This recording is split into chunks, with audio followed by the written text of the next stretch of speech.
అధికారంగా వచ్చి 2 సంవత్సరాలు అయిపోయింది. ఎన్నికల్లో ఇచ్చిన హామీలు 400 హామీలు ఇప్పటి వరకు ఒక హామీ కూడా పూర్తి చేయలేకపోయిన ప్రభుత్వం మరి ఒకసారి ఈ మున్సిపల్ ఎన్నికల్లో మిమ్మల్ని మోసం చేయడానికి ముందుకు వస్తుందని చెప్పేసి ఈ సందర్భంగా తెలియజేస్తున్నాను. మీకు ఎన్నికల్లో కాంగ్రెస్ ప్రభుత్వం ఇచ్చిన హామీలు ఒంటరి మహిళ 2500 రూపాయలు, యువ వికాస్ విద్యా పెన్షన్ 4000 ఇస్తా అని చెప్పిండు, ఆయనకి అవలో 6000 రూపాయలు ఇస్తా అని చెప్పిండు. ఇంద్రమ్మ ఇల్లు అన్నారు. ఇంద్రమ్మ ఇల్లు ఎవరికి నచ్చిందా? ఎవరికి నచ్చిందా ఇంద్రమ్మ ఇల్లు? మీకు డబుల్ బెడ్రూమ్ వచ్చిందని చెప్పేసి లిస్టు ఒక రిలీజ్ చేయడం జరిగింది. ఎన్నికల్లాగానే ముందు ముచ్చట చెప్తున్నా. లిస్టుల పేరు రాగానే మా అక్క చెల్లెలందరూ సంతోషమైన ఎందుకు ఇక్కడ వచ్చిన ప్రతి ఒక్క అక్కకి, అవ్వకి, చెల్లికి, ప్రతి ఒక్కరికి నేను నమస్కారాలు తెలియజేస్తున్నాను.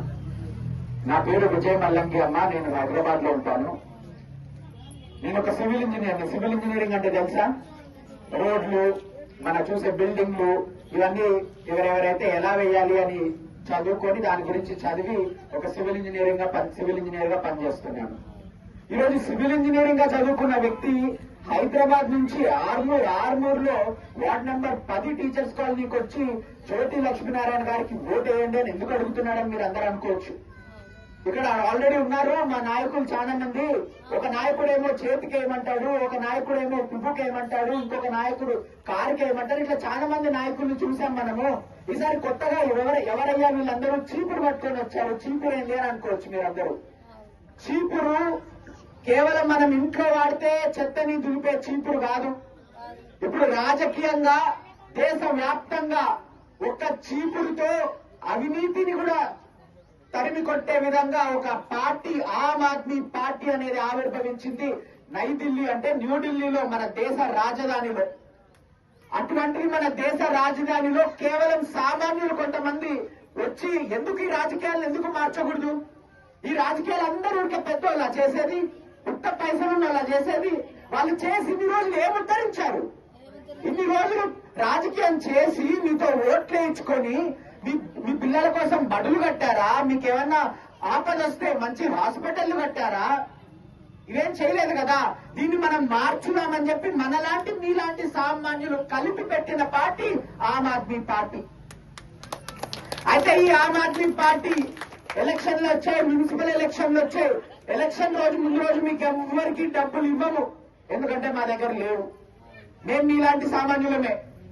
కానీ ఎలక్షన్లు అయ్యాక డబ్బులు ఇవ్వకపోయినా మిగతా పార్టీల దగ్గర మీరు డబ్బులు తీసుకొని మా గుర్తుకి, ఆమ్ ఆద్మీ పార్టీ గుర్తుకి, చీపురుకి గుర్తుకి ఓటేసి జ్యోతకని గాని మీరు గెలిపిస్తే ఈ కాలనీలో ఉన్న సమస్యలు ఏవైతే ఉన్నాయో, రోడ్లు లేకపోవడం, స్ట్రీట్ లైట్లు లేకపోవడం, మురికి వాడలాగా అక్కడ నీళ్లు రాకపోవడం, దాని తర్వాత ఒక అంగన్వాడీ సెంటర్ లేకపోవడం, హైటెన్షన్ వైర్లు మన నెత్తిపైన ఉండడం, మనకి నీటికి మిషన్ భగీరథ అని నీళ్లు వచ్చినా దానికి ప్రెషర్ లేకుండా దానికి పట్టుకోవడానికంటే టైంకి నీళ్లు రాకపోవడం. సో ఈ అన్ని సమస్యలపై జ్యోతక్కతో మేము కలిసి మీ వెంట నడిచి మీకు ఏ సమస్యలు ఉన్నా అవి పరిష్కరించడానికి మేము పనిచేస్తాం.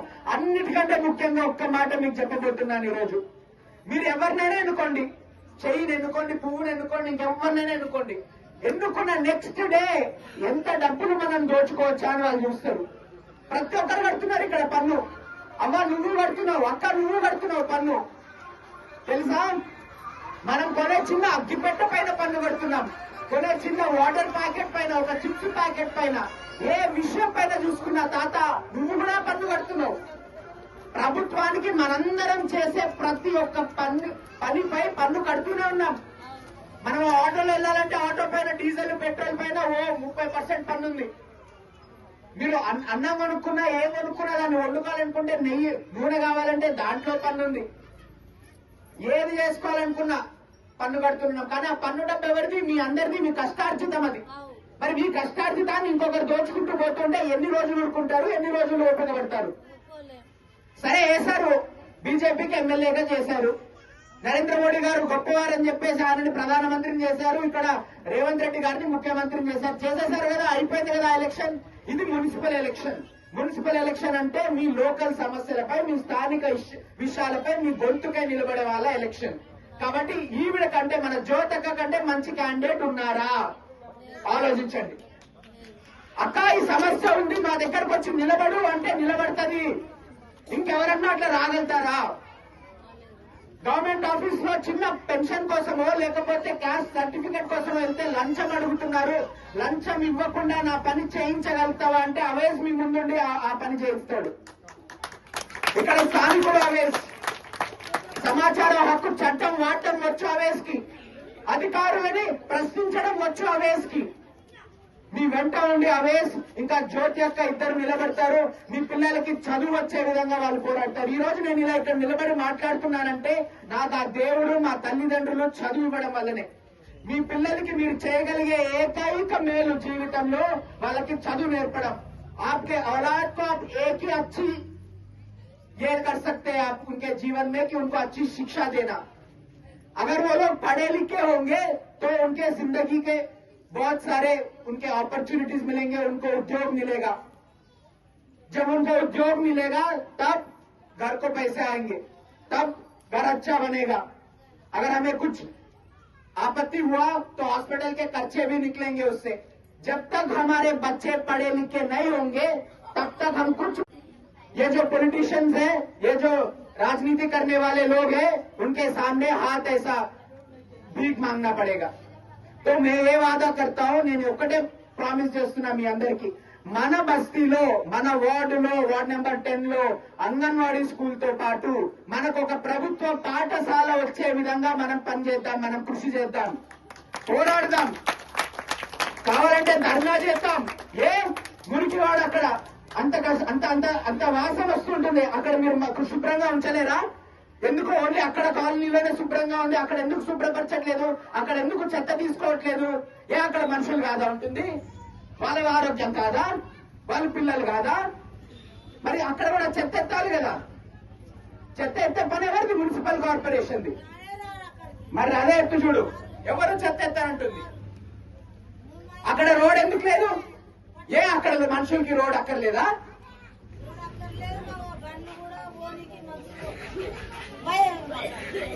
కాబట్టి పెద్ద చిన్న జాతి మతం కులం ఇట్లాంటివి ఏవి భేదాలు లేకుండా ప్రతి ఒక్కరికి సామాన్యంగా కావాల్సిన సదుపాయాలు, రోడ్డు, చదువు, ఆరోగ్యం, నీళ్లు ఇవన్నీ వచ్చే విధంగా మేము కృషి చేస్తాం. కాబట్టి ఈ ఒక్కసారి అందరికి అవకాశం ఇచ్చారు. ఈ ఒక్కసారి చీపురుకి ఎలాగైతే ఇంటి నుడుస్తామో ఈ మొత్తం వార్డ్ నెంబర్ 10 ని ఊడ్చిపడేద్దాం ఈసారి. ఓకే? ఏ గుర్తు ఓటేస్తారమ్మా? గట్టిగా చెప్పండి. ఏ గుర్తు ఓటేస్తున్నారు ఈసారి? చీపురు గుర్తుకే, చీపురు గుర్తుకే, చీపురు గుర్తుకే. కిలికిలి బిగించి ఒక్కసారి చీపురు గుర్తుకే. केजरीवाल साहब कमिश्नर थे इनकम टैक्स डिपार्टमेंट में, वो नौकरी को छोड़ दिए आप लोगों को, मेरे जैसे लोगों को जगाने के लिए। मैं भी आम आपके ऐसी था, उनके सोच को सुनते सुनते सुनते आम आदमी पार्टी में आके काम कर रहा हूं। वो समझाए कि तुम मालिक हो इस देश के, नौकर नहीं है। ये जो जितने लीडर आए ना, ये हमारे टैक्स के पैसों से इनकी तनख्वाह देते, ये नौकर है, हम मालिक है। ये एहसास दिलाए केजरीवाल साहब। आप सब लोग, ये मासूम बच्चा तक टैक्स बनता, हम बिस्किट के पैकेट लेते उस पे टैक्स जाता, हम जो तेल की शीशी लेते उस पे टैक्स जाता, हर चीज पे, बच्चों के जो पेंसिल होते ना उस पे तक आप सब लोग टैक्स बनते।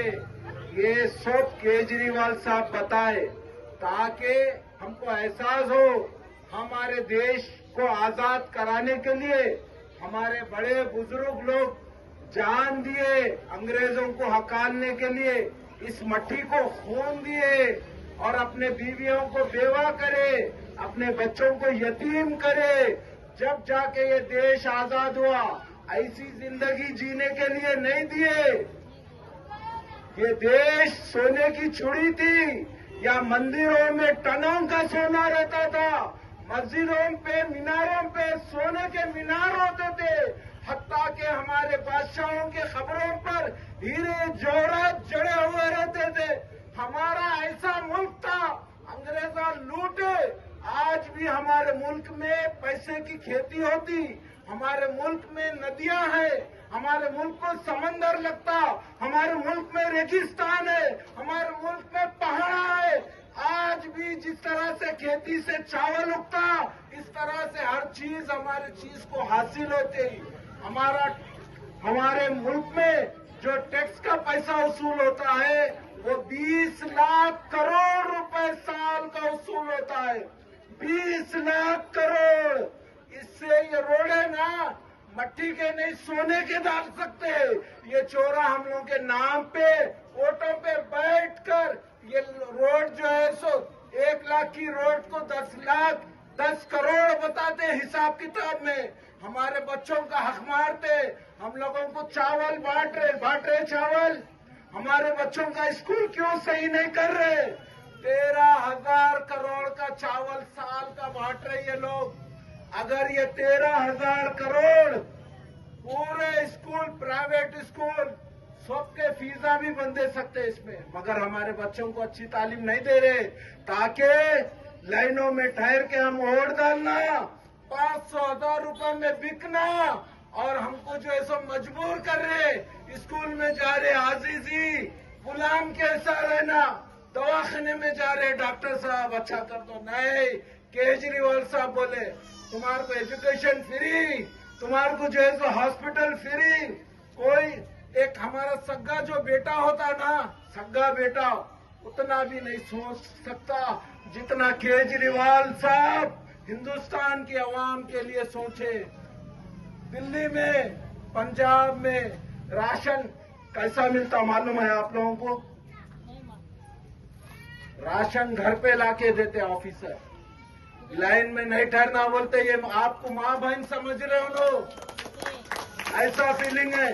हमको अगर लाइसेंस बनाना है, आधार कार्ड बनाना है, जो भी गवर्नमेंट की चीज बनाना है, लाइनों में ठहरना पड़ता है।